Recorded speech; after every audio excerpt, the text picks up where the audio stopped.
What a game, intense ending, playoff mode na naman si Chris Ross for the win. Grabe ang ginawa ni Ross sa crunch time, kinambak ang Barangay Ginebra. So last and final game ng semifinals, do or die sa pagitan ng Barangay Ginebra at San Miguel Beermen. Sinong makakalaban ng TNT sa finals? Well, opening quarter, 5-0 run agad ang ginawa ng SMB, including itong wing 3-pointer ni Wami Chongson. Under 8 minutes na nang maitala ng Ginebra ang kanilang unang basket mula sa tres naman na to ni Jamie Malonzo. Nasundan pa yan ng back-to-back basket ni Troy Rosario, pero grabe at aggressive sa ilalim si Junmar na humakot agad ng 8 rebounds. 6 dyan offensive rebounds, samahan mo pa ng 4 points. Pero down the stretch, nang makabawi ng run ng Ginebra, off the bench RJ Abarientos kumana agad ng wing 3-pointer. Nalibre pa downhill si Japet Aguilar sa kanyang monster 200 dunk. After nyan, tinapos pa ni RJ Abarientos at Troy Rosario ang unang quarter sa kanilang back-to-back 3-pointer. Abante ng 6 ang Ginebra, 23-17. Second quarter, hiyawan ng Ginebra crowd nang dineploy ng hero ng Game 6 na si Teniente Eli Tenorio, pero hindi pa nagtatagal, nilabas din agad si LA nang idaan naman sa bilis ng SMB ang laban. Halfway mark sa layup na to ni Tautua, tabla na ang talaan sa all-29. Naputol na lang yan nang finally magparamdam na si Scary Thompson sa kanyang first 3-pointer na nasundan pa ng isa mula kay RJ Abariento, shooting 3 of 3 beyond the arc. Under 3 minutes, na libre pa si Stephen Holt sa kanyang corner 3-pointer. Pumalo sa 9 points ang lamang ng Gin Kings, kaso sumagot din agad ng back-to-back 3-pointer si Wami Chongson at Super Marcio. Grabing bawi rin ang ginawa ng SMB at sa layup na to ni Junmar, na bawi din nila ang lamang. Problema nga lang at iika-ika si Abay matapos yan, pero no problem, ika naman ni Brondial na humirit pa ng end 1, 45-44 in favor of SMB.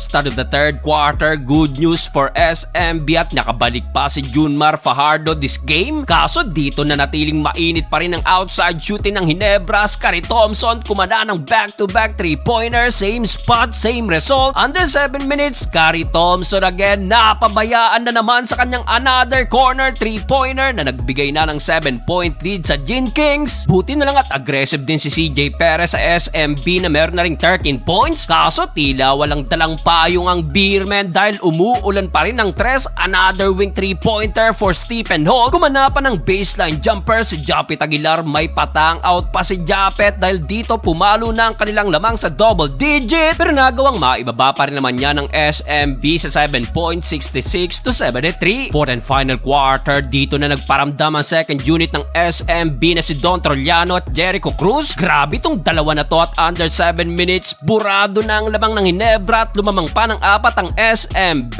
Dahil dyan dito nakapag-angas na rin si Jericho Cruz at pinabaunan ng stare down si Stephen Holt. Naputol na lang run ng Beermen nang muling malibre si RJ Abariento sa kanyang wing 3-pointer. Pero matapos yan, grabe yung naging sagot ng veteran na si Chris Ross. Naka-playoff mode na naman sa crunch time, 8 straight points at total of 17 points na si Ross with 7 assists at 4 steals. Dahil dyan umangat pa ang lamang ng SMB sa 9 points, pero nakasagot pa ng 4 si Jamie Malonzo. Kaso sa huli, kinapos na rin ang Ginebra. What a comeback for SMB, papasok sa finals kalaban ng TNT.